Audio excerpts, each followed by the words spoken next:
আর মাত্র কিছুদিনের মধ্যে শক্তিশালী মিশরের বিপক্ষে প্রীতি ম্যাচে মাঠে নামতে চলেছে ব্রাজিল।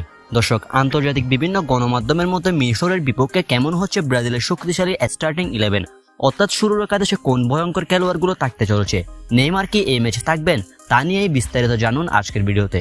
দর্শক, তার আগে আপনি ব্রাজিল ভক্ত হয়ে থাকলে অবশ্যই চ্যানেলটি সাবস্ক্রাইব করবেন। দর্শক, গত আন্তর্জাতিক প্রীতি ম্যাচে ব্রাজিল মুখোমুখি হয়েছে শক্তিশালী পানামার বিপক্ষে। কার্লো আনচেলত্তির অধীনে পানামার বিপক্ষে সেই ম্যাচে ব্রাজিল জয় পেয়েছে 6-2 গোলের বিশাল ব্যবধানে। এবার ব্রাজিল আর মাত্র কয়েকদিনের মধ্যেই মিশরের মুখোমুখি। চলুন দেখে নেওয়া যাক মিশরের বিপক্ষে কেমন হচ্ছে ব্রাজিলের একাদশ। দর্শক, গোলকিপার হিসেবে থাকবেন অ্যালিসন বেকার। অ্যালিসন বেকারের থাকার সম্ভাবনা বেশি মিশরের বিপক্ষে।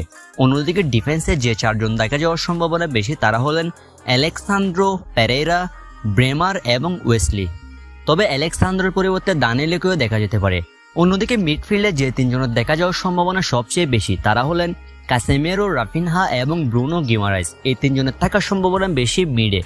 অন্যদিকে ফরওয়ার্ড লাইনের নেতৃত্ব দিবেন ভিনিসিয়াস জুনিয়র, যেখানে লেফট উইঙ্গার হিসেবে শুরু করবেন তিনি। স্ট্রাইকার হিসেবে মাতিয়াস কুনহা এবং রাইট উইঙ্গার অর্থাৎ ডান পাশে থাকবেন লুইস হেনরিকে। দর্শক, এই ম্যাচেও নেইমারকে দেখা যাওয়ার সম্ভাবনা একেবারে নেই বললেই চলে, কেননা নেইমারকে নিয়ে বর্তমানে কোনো রিস্ক নিতে চান না ব্রাজিল কোচ কার্লো আনচেলত্তি। অর্থাৎ এরকমই হতে চলেছে অনেকটা মিশরের বিপক্ষে ব্রাজিলের একাদশ। দর্শক, আপনার কি মনে হয় এই একাদশ নিয়ে কি ব্রাজিল পারবে মিশরকে হারাতে? ম্যাচের ফলাফল কি হবে? ব্রাজিল কত গোল দিবে? কমেন্ট বক্সে আপনার মতামতটি আমাদেরকে জানাতে পারেন।